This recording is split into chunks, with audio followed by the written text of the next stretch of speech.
साथियों, Hindenburg report का आना, उसके बाद भारतीय शेयर मार्केट का गिर जाना सुर्खियों में रहा। उसके बाद फिर एक बार हिंडनबर्ग सुर्खियों में आई जब हिंडनबर्ग की तरफ से खुलासा हुआ था कि कुछ बड़ा होने वाला है। खबर पिछले महीने की है, उस पर हमने सेशन भी किया था और उस सेशन में बात यह निकल कर आई थी कि हिंडनबर्ग कुछ और बड़ी बात बताने वाली है। रिपोर्ट में हालांकि हिंडनबर्ग ने जो बताया वो था सेबी की चीफ के बारे में बयान, और कहा कि जो सेबी की चेयरपर्सन हैं उनके अडानी की कंपनियों में स्टेक हैं। सेबी चीफ माधवी बुच पर इस प्रकार का जो आरोप था, इस आरोप से फिर से एक बार राजनीति गर्मा गई। हालांकि इस बार मार्केट ने इस बात को सीरियसली नहीं लिया। हिंडनबर्ग जिस समय पहली बार रिपोर्ट लाई थी तब मार्केट अडानी का पूरी तरह से गिरा था, भारत का शेयर मार्केट प्रभावित हुआ था। लेकिन इस बार माधवी बुच पर लगा हुआ आरोप, सेबी चीफ पर लगा हुआ आरोप मार्केट को कोई असर नहीं डाला। मार्केट 82,000 तक का अंक क्रॉस कर चुका है। लेकिन हां, इस बात को लेकर देश में फिर से राजनीति गर्मा गई कि सेबी चीफ की नियुक्ति कौन करता है। सेबी चीफ पर अगर हिंडनबर्ग ने आरोप लगाए हैं तो सरकार ने उसकी जांच कैसे की, सरकार ने अभी तक जांच की या नहीं की। और हाल ही में एक नया मुद्दा निकलता है और वो ये है कि ये आईसीआईसीआई बैंक में जब हुआ करती थी, वहां से निकलने के बावजूद भी अब तक पैसा कैसे ले रही हैं। आपने जब नौकरी की, उस नौकरी के बाद अभी जब आप सेबी चेयरमैन हैं, उस समय तक आपको आईसीआईसीआई बैंक से पेंशन कैसे मिल रही है। आपके लाभ के पद पर रहने के कारण, मतलब आप जिस पद पर हैं, कहीं आप आईसीआईसीआई को लाभ तो नहीं पहुंचा रही। इस तरह से फिर से मामला गर्मा गया। यानी कि अब सेबी चीफ के पीछे हिंडनबर्ग के साथ साथ कांग्रेस भी है, जिसका सवाल है कि आपकी जांच की जानी चाहिए। और तीसरा, इस समय उनका अपना स्टाफ भी है। सेबी के मुख्यालय में कुछ स्टाफ, कुछ कर्मचारी उनकी कार्यशैली को लेकर के प्रदर्शन करने निकल आए। हालांकि इसके पीछे भी कांग्रेस का ही जो कर्मचारी संगठन है उसका नाम बाहर आ रहा है कि उन्होंने ही कर्मचारियों को मोटिवेट किया कि वो उनके खिलाफ सड़क पर आकर के प्रदर्शन करें। खैर, राजनीति है, कहां तक है कहां तक नहीं, इसमें सच्चाई कितनी है यह जांच का विषय है और जांच एजेंसीज को इस बात में जांच करनी चाहिए। फिलहाल के लिए इस मुद्दे को डिटेलिंग में जान लेते हैं। मैंने आपको जिस समय हिंडनबर्ग ने सेबी चीफ पर आरोप लगाए थे उस समय भी आपके सामने सेशन किया था और बताया था कि क्या ऐसा होने वाला है कि आज फिर से हम विदेशियों की कठपुतली बनेंगे। लेकिन लोग समझदारी से इससे बचते हुए निकल लिए। सेबी चीफ पर आरोप लगे, सेबी चीफ के बारे में चर्चा हुई कि माधवीपुरी बुच जो हैं उन्होंने अपने पद पर रहते हुए अडानी के साथ में क्या क्या, मतलब वो कि हमने इस पे प्रॉपर एक डिटेलिंग वीडियो बनाया हुआ है, आप जाकर उसे देख सकते हैं। एलिगेशन सेबी चीफ के ऊपर कांग्रेस की तरफ से यह लगाया गया कि इन्होंने प्रॉपर तरीके से मार्केट के साथ सही नहीं किया। फॉरेन इन्वेस्टर्स ने जो आरोप लगाए हैं इसकी जांच नहीं हुई।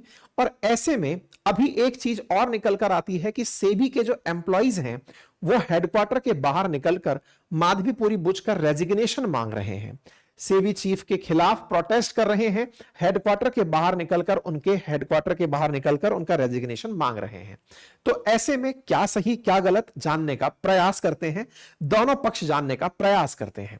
कांग्रेस के द्वारा हाल ही में एक independent inquiry SEBI chairman Madhabi Puri Buch के खिलाफ डिमांड की गई है, क्योंकि देश की भलाई के लिए जरूरी है, ऐसा कहते हुए डिमांड किया गया है। जो नहीं जानते वो मैं बता दूं कि माधवीपुरी बुच कौन है। भारत के अंदर जितना भी शेयर मार्केट आप देख रहे हैं, इसको नियामक करने की, रेगुलेट करने की जो बॉडी है उसका नाम सेबी है, security exchange board of India. और उस सेबी की जो चेयरमैन है उनका नाम माधवी बुच है। ऐसे में इनको एक तरह से वो महिला मान लें जो कि शेयर मार्केट में कौन सी कंपनी का शेयर जाएगा, यानी कौन सी कंपनी लिस्टेड होने जाएगी, किसका आईपीओ आएगा, कोई कंपनी अगर ट्रेडिंग में कोई गलती कर रही है, कोई किसी प्रकार का लूफोल है, कोई बहुत बड़ा फ्रॉड हो रहा है, इन तमाम चीजों पर निगरानी रखने का जो कार्य करती है वो सेबी करती है। और सेबी में ये उसकी चीफ हैं, यानी कि एक बहुत बड़ी की पोजीशन पर आप बैठी हुई हैं।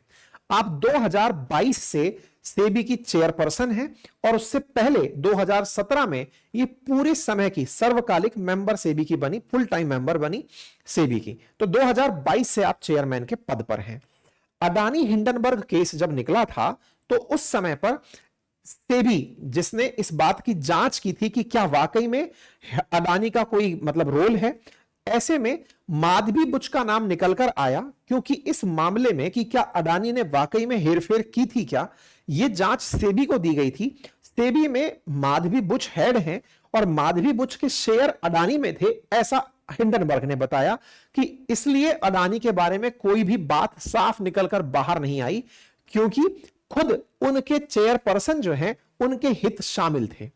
ऐसे में अडानी ग्रुप पर हिंडनबर्ग का शेयर मैनिपुलेशन और मनी लॉन्ड्रिंग का जो आरोप लगा, उसमें सेबी की जांच को ही सवालों के दायरे में हिंडनबर्ग ने खड़ा कर दिया। हालांकि इस पर सेबी का कहना है, या फिर एक तरह से कहिए कि माधवी बुच का कहना है, कि हमने हिंडनबर्ग को नोटिस भेजा था कि आपने नियमों का उल्लंघन किया है, आपने मार्केट को गिराकर अपना लाभ या अपना मुनाफा कमाया है। हिंडनबर्ग से सवाल किए सेबी ने, इसलिए हिंडनबर्ग ने सेबी के ही सत्यनिष्ठता पर सवाल खड़े कर दिए, इंटीग्रिटी पर सवाल खड़े कर दिए। वास्तविकता में एक बाहर बैठी कुछ कंपनियों, कुछ लोगों की एक कंपनी भारत के शेयर मार्केट पर इतना ज्यादा असर डाल देगी, ये किसी ने नहीं सोचा था। इंटरेस्टिंगली, हिंडनबर्ग के द्वारा लगाए गए आरोपों पर आज हमारे देश में भी जिस तरह की राजनीति चल रही है, ये एक सोचने का विषय है। 140 करोड़ भारतीय हैं। ऐसे में भारत का सबसे बड़ा विपक्ष का दल कांग्रेस आज अगर सेबी चीफ पर हिंडनबर्ग की रिपोर्ट के कारण सवाल उठा रहा है, ऐसे में आवश्यकता है कि हम अपने देश में जो कंपनीज हैं उन पर विश्वास करें। एक ऐसी इंडिपेंडेंट एजेंसी जैसे हिंडनबर्ग बाहर बैठी हुई है, ऐसी भारत में भी कोई एजेंसी हो सकती है जो इस विषय की जांच करे। वो इस जांच के माध्यम से ये बात प्रूव करे तो ये भारतीयों के लिए एक आत्मसम्मान की बात रहे। हालांकि देश में हिंडनबर्ग की रिपोर्ट के आधार पर इस बात की मांग होना कि नहीं इनकी इंटीग्रिटी डाउटफुल है, ये हम सबके मतलब अपने अंदर के जो आत्मसम्मान है उसको बड़ा सवाल उठाती है कि भारत के लोग दूसरों को कहते ही इतने आहत क्यों हो जाते हैं, हर चीज उसके चलते ही क्यों चलने लगती है। खैर, संभवतया मतलब इनका जो मानना है वो अपोजिशन का भी मानना होगा। ऐसे में ये सारी बातें हुई। अब बात ये निकल कर आती है कि माधवी बुच के ऊपर एक और आरोप आ जाता है। ये तो सब चीजें होती हैं, इसमें ये सब बातें होती हैं। पवन खेड़ा जी हाल ही में इनके ऊपर एक और आरोप लगाते हैं और वो ये है कि आप सेबी के रेगुलेटर हैं, ऐसे में आपने 16 करोड़ 80 लाख रुपए आईसीआईसीआई बैंक से प्राप्त किए। आपने जिस समय मतलब काम की है 2017 से 24 के बीच में, आप सेबी की चेयरपर्सन रही या फिर मेंबर रही, इस टाइमिंग में भी आपने आईसीआईसीआई बैंक से पैसा कैसे ले लिया, यानी कि आप एक नौकरी करते समय दूसरी नौकरी के साथ पैसा कैसे ले ली। इस पर आईसीआईसीआई बैंक ने अपनी तरफ से स्पष्टीकरण दिया और उसमें यह कहा गया कि देखिए, उनके साथ जब सेबी चीफ काम किया करती थी आईसीआईसीआई बैंक में, मैं आपको थोड़ा सा इनका इतिहास बता दूं कि आईसीआईसीआई बैंक के साथ कब में थी। तो देखिए, मैं आपको थोड़ा सा यहां बता दूं कि 1997 के अंदर माधवी बुच जो है वो आईसीआईसीआई बैंक के साथ रही थी और वहां पर वो 12 साल तक काम की थी और एग्जीक्यूटिव डायरेक्टर बनकर के 2009 में छोड़ी और फिर आईसीआईसीआई सिक्योरिटीज की वो 2009 के अंदर हेड बनी, सीईओ बनी। उसके बाद 2011 में वो छोड़ करके बाहर चली गई, सिंगापुर चली गई। यानी कि इनका एक लंबा चौड़ा कैरियर अनुभव आईसीआईसीआई बैंक के साथ रहा है। आईसीआईसीआई बैंक भी है, आईसीआईसीआई सिक्योरिटीज भी है, उनके साथ रहा है। यहां पर एक बात मैं आप लोगों को भी बता दूं, ये जितने भी बड़े काम कॉर्पोरेट्स हैं, बड़ी कंपनीज हैं, उनमें जो लोग बहुत अच्छे से काम करने वाले होते हैं उन्हें ई शॉप्स दिए जाते हैं। मतलब ये बहुत कॉमन सी चीज है। और ऐसे में ई शॉप्स का मतलब होता है कि एम्प्लॉय स्टॉक ऑप्शन प्लान। मतलब एक तरह से ये समझिए कि वो अगर एक यूनिट है 100% शेयर की, तो उसमें से अच्छे कर्मचारियों को कुछ शेयर्स दे दिए जाते हैं जब वो प्रोडक्ट आ रहा होता है और उनको यह कहा जाता है कि आप इतने समय बाद इनके बदले पैसे ले सकते हो या इतने समय बाद ये स्वतः ही कैश हो जाएंगे।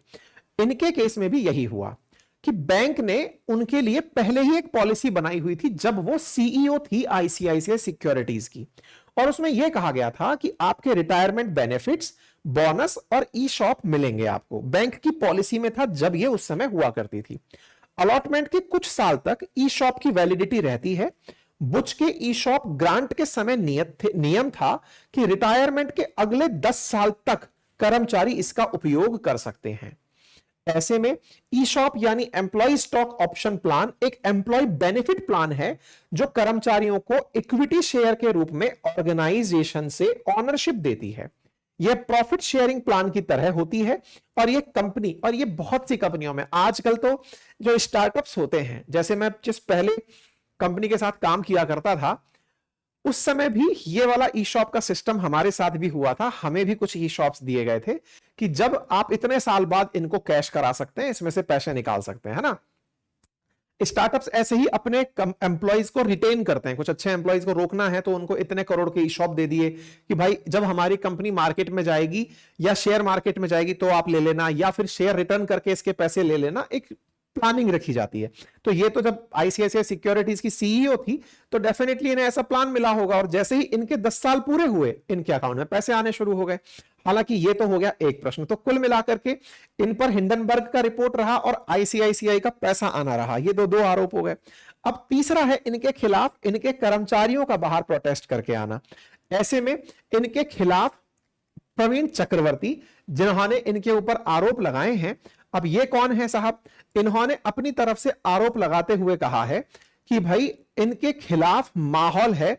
प्रवीण चक्रवर्ती जो कि इंडियन प्रोफेशनल कांग्रेस के, ऑल इंडियन प्रोफेशनल कांग्रेस के हेड हैं, उनका कहना है कि इनके कर्मचारी इनकी कार्यशैली से खुश नहीं हैं और वो जिम्मेदार मानते हैं कि ये मैडम जो है ना वो बहुत ज्यादा काम कराती हैं, अब्यूजिव मैनर में काम कराती हैं, डरा के काम कराती हैं, बहुत ज्यादा टॉक्सिक एनवायरनमेंट रखती हैं अपने ऑफिस में काम करते समय। ऐसे में लोग इनके खिलाफ खड़े होकर प्रदर्शन कर रहे हैं।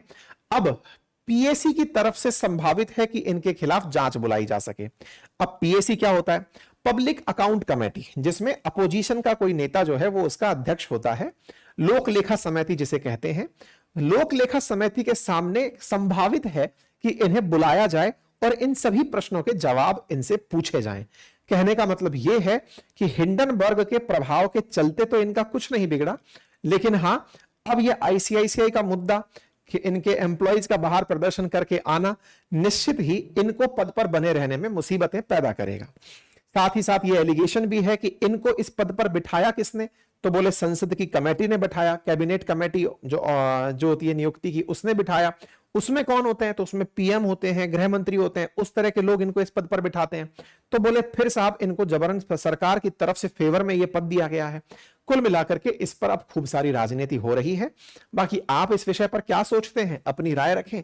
इनके जो एम्प्लॉइज हैं वो सेबी के बाहर खड़े होकर के इस तरह से प्रोटेस्ट कर रहे हैं कि मैडम का जो काम है वो बहुत ज्यादा टॉक्सिक है।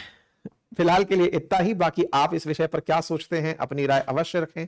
चैनल पर नए हैं तो जरूर लाइक एंड शेयर कर दें, सब्सक्राइब कर लें, और हमारा हैंड रिटन मटेरियल हमारी वेबसाइट पर उपलब्ध है, उसे भी आप ले सकते हैं, है ना। तो ये हमारे नोट्स हैं, उपलब्ध हैं, हमारा चैनल उपलब्ध है, व्हाट्सएप चैनल उपलब्ध है, कोर्सेज उपलब्ध हैं अपनी पाठशाला एप्लीकेशन पर। जिन्हें जो चाहिए वेबसाइट पर टेस्ट उपलब्ध हैं, आप उन्हें भी एक्सेस कर सकते हैं। हैंड रिटन नोट्स हैं। फिलहाल के लिए इतना ही। Thank you so much. अपना ख्याल रखें, बड़ों का सम्मान करें, छोटों को प्यार दें, अपना व्यक्तित्व इस प्रकार से विकसित करें कि महिलाएं आपके साथ सुरक्षित और